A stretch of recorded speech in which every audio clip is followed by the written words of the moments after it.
lamang ito sa kanyang pangalan upang iiyak siya sa kakaisip sa iyo.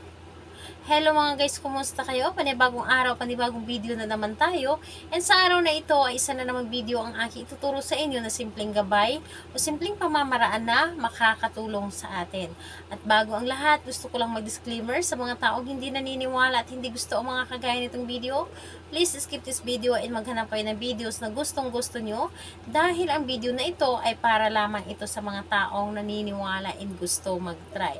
Sa lahat po ng mga nag-comment po sa aking mga videos dito po sa loob ng aking channel, mag-ingat po sa mga nagre-reply at dinadala kayo sa WhatsApp upang iwas po tayo sa scam. So, ayun po, dito po ituturo ko sa inyo paano iiyak araw man o gabi yung partner ninyo sa kakaisip sa inyo.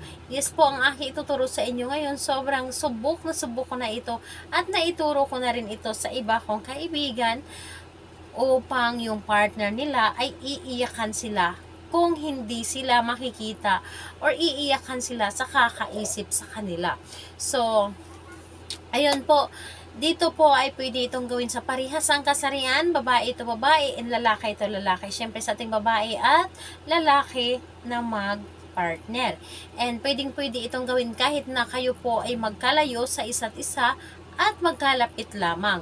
So dito po ay kailangan natin maghanda ng ating gagamitin sa paggawa ng ritual na ito. Kailangan mo maghanda dito ng isang lemon. Lemon po or di kaya'y kalamansi. Pili lamang kayo. Kung kayo po ay walang lemon, gumamit po kayo ng kalamansi.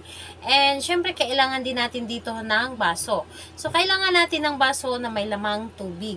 So baso po na may lamang tubig, and syempre kailangan din natin dito ng papel at kailangan din natin dito ng panulat. So, ito lamang ang mga bagay na dapat nating ihanda sa paggawa ng ritual na ito. Ngayon po, kapag ready na yung mga bagay na ating gagamitin sa paggawa ng ritual nito, ang isunod po ninyong i-ready is ang inyong sarili. Yes po, dapat po ay alam po ninyo sa inyong sarili na gustong-gusto ninyo itong gawin at alam po ninyo sa inyong sarili na ito po ay makakatulong sa inyo at kailangan nyo po itong gawin dahil hindi na po kayo naiisip na inyong partner. Kaya naman gagawin natin ito para sila po ay sa araw at gabi iiyak at mag-iisip ito sa inyo. So, kailangan na mag-isa ka lang na gumawa nito at wala pong dapat na nakakaalam at hindi rin po ito dapat na ipapaalam at mas mainam na sa loob ka ng kwarto na gumawa nito para wala po makakadistract po sa inyo o makakaistorbo po habang ginagawa mo ang isang ritual. Ngayon po, kapag ready ka na, ay pwede mo na itong simulan.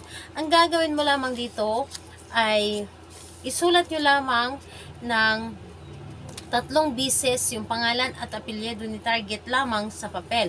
So, pangalan lamang niya at apelyido. 3 beses po. Again po, pangalan at apelyido, isulat nyo po dito sa papel.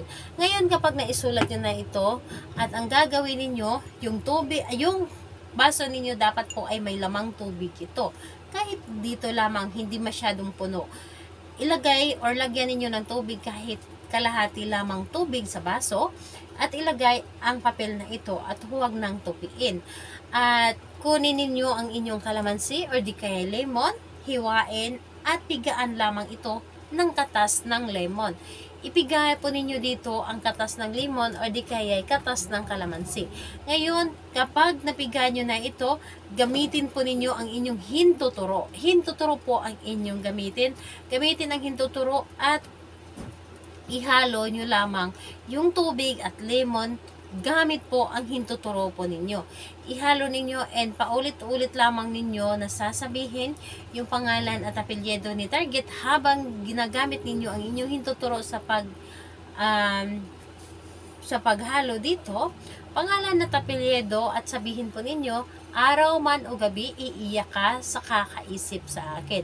Pangalan, apelyido, araw man o gabi, iiyak ka sa kakaisip sa akin. 3 beses mo itong sasambitin habang hinalo mo itong papel, tubig, at katas ng lemon gamit po ang inyong hintuturo. So, kailangan po nandito po ang inyong energy or ipasa po ninyo ang inyong energy gamit po dito sa inyong ginawa.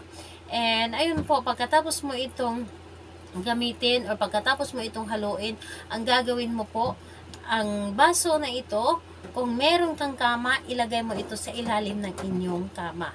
Yes po. Kung wala naman, kung meron kayong altar, pwede sa altar, pwede sa mesa, kung wala talaga kayong kama. Pero kung may kama kayo, mas maganda na sa ilalim ito ng kama ninyo ilagay. Para mas mabilis ito maramdaman ng inyong target. And ayun po, kailan siya pwedeng kunin? Kunin mo lamang ito kung naramdaman po ninyo na gumana na inyong ginawa, dahil kayo po mismo sa inyong sarili ang makakaramdam nito na ito ay gumana na. So kaya naman kailangan na pakiramdaman ninyo at huwag din ninyong hintayin. Kumbaga, pagkatapos ninyong gumawa ng isang ritual, hayaan ninyo, i-enjoy ninyo yung sarili ninyo at hayaan ninyo na kusa siyang tumalab.